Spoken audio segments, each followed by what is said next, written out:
Welcome to Coffee with Viking. I am Mike. Cheers.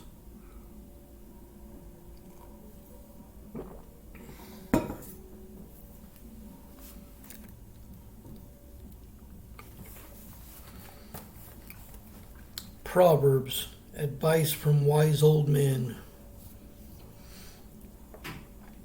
The sages of work. Jewish men compare thoughts about Scripture. Proverbs is a collection of practical advice about godly living, and it comes from elderly men. And right there, you can see the photo of the old Jewish men going over the Proverbs, which happens to be one of the most popular books in the Bible, especially in the Old Testament, next to Psalm.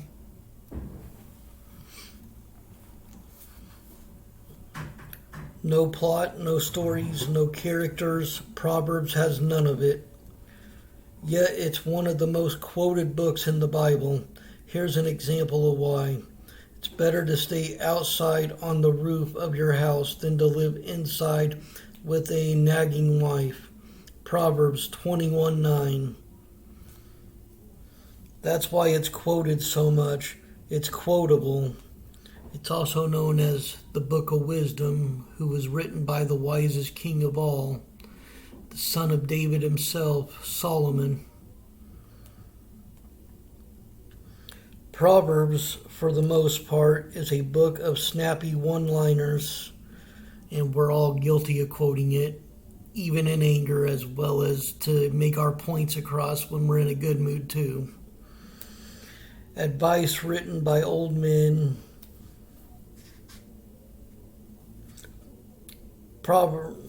Old men for young men. The genre is called wisdom literature, and that's why it's called the Book of Wisdom. And by the time of Solomon, who is said to have written most of Proverbs, wisdom lit had been popular throughout the Middle East for about 1,000 years. Topics in Proverbs covered just about everything. Old men think, young men should know. Topics in Proverbs cover just about everything old men think, young men should know about life in the real world. That includes money, sex, marriage, raising kids, even the danger of co-signing loans, and the proper etiquette for dinner meetings. When you are invited to eat with the king, use your best manners. Don't go and stuff yourself. That would be the same as cutting your throat. Proverbs 23:1 and 2.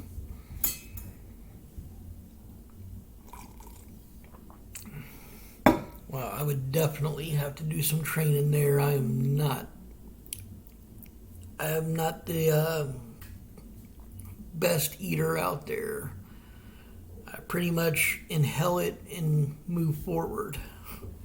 I'm actually known for being a pretty fast eater and not taking my time, and so I would need training on that one too.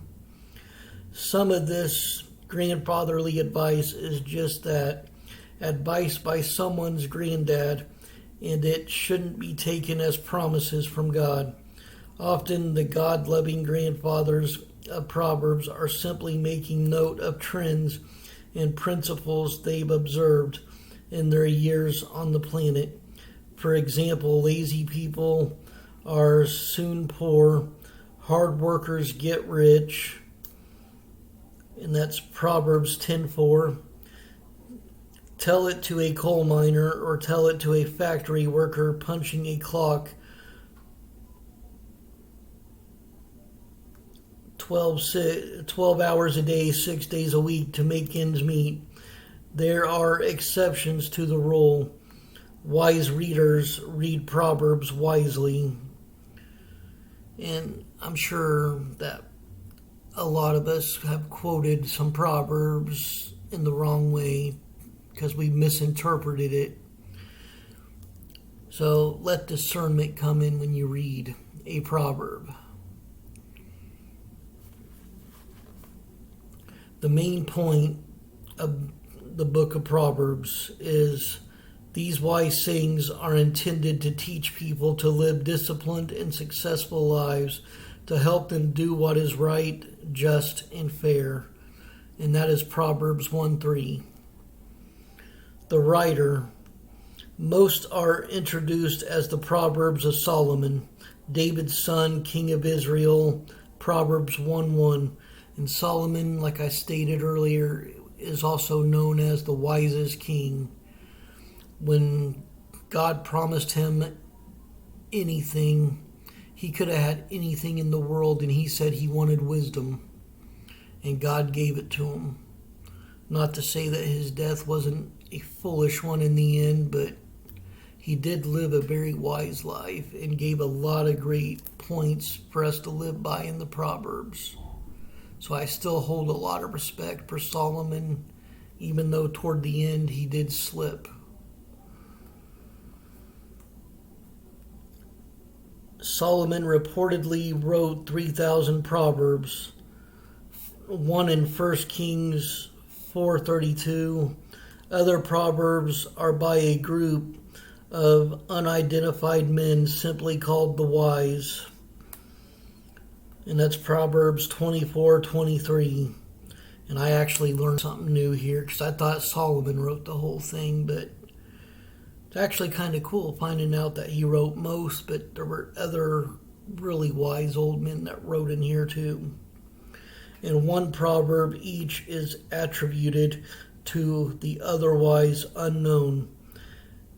Agur, along with the king named Lemuel. The date, Solomon reigned from about 970 to 930 BC. Some proverbs, however, were probably added several centuries later.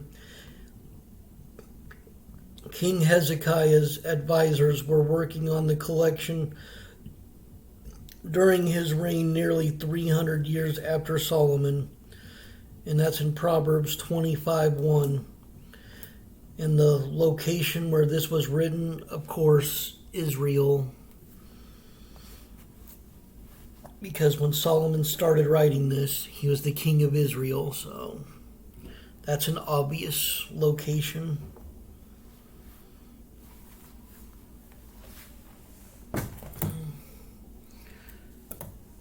This happens to be one of my top favorite books in the Bible as well. I love all the wisdom that it gives, all the advice, and I love how it is one of the easiest books to read and quote. You having a bad day, there's actually quotes there to make your day better. You don't know what decision to make, what route to take when it comes to something to do at work or with a family issue, go to Proverbs. There's always an answer in there that'll lead you down the right path.